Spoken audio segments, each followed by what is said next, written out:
Inilunsad ng UN Office for Disaster Risk Reduction sa bansa ang Asia-Pacific Ministerial Conference on Disaster Risk Reduction na layong ipaunawa sa iba't ibang bansa ang mga banta ng climate change at mga aktibidad na nakasisira sa kalikasan.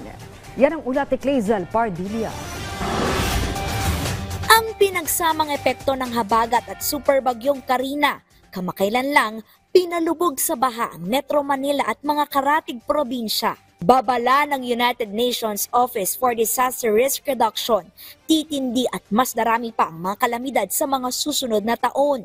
Disasters are expected to increase by 40% by 2030. We are building risk rather than decreasing it. We need the critical mass to achieve this change for the people in the Asia Pacific. That is the most disaster-prone region in the world. Sa pulja ng Pilipinas na bahagi ng Asia-Pasipiko, para mabawasan ang mga peligrong dulot ng mga sakuna, inilunsad ng UN Office for Disaster Risk Reduction ang Asia-Pacific Ministerial Conference on Disaster Risk Reduction sa bansa. Ang Pilipinas ang magsisilbing host ng pagpupulong na layong maintindihan ng iba't ibang bansa ang mga banta ng nagbabagong panahon o climate change at mga aktibidad na nakasisira sa kalikasan at nakaapekto sa atin. We would like to project is number one, the resilience of the Filipino character as far as how we have been able to actually confront, overcome, and thrive under the face of these risks. Target hikayatin ng mga pampubliko at pribadong sektor na gumawa ng mga hakbang upang maibsan ang panganib na dala ng mga bagyo, lindol at iba pang kalamidad. Gumamit ng teknolohiya tulad ng early warning system para maging handa sa mga sakuna at magkaroon ng pagkakataong makakuha ng pondo para sa disaster risk reduction projects.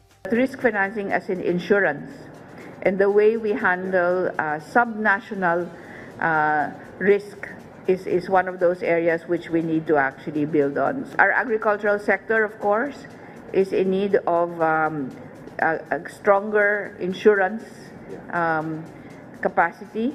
Paigtingin din ang kooperasyon sa iba't ibang bansa para pabilisin ang pagbibigay ng ayuda sa mga lugar na salanta ng kalamidad. These are not just policy goals.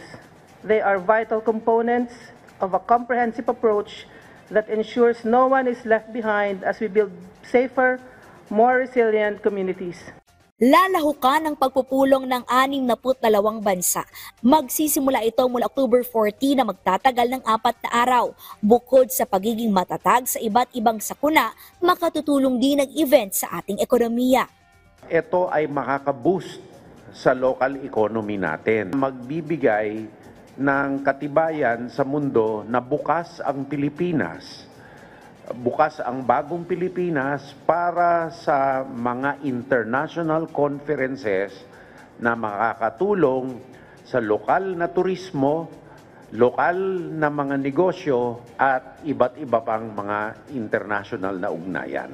Clazel Pardilla para sa Pambansang TV sa Bagong Pilipinas.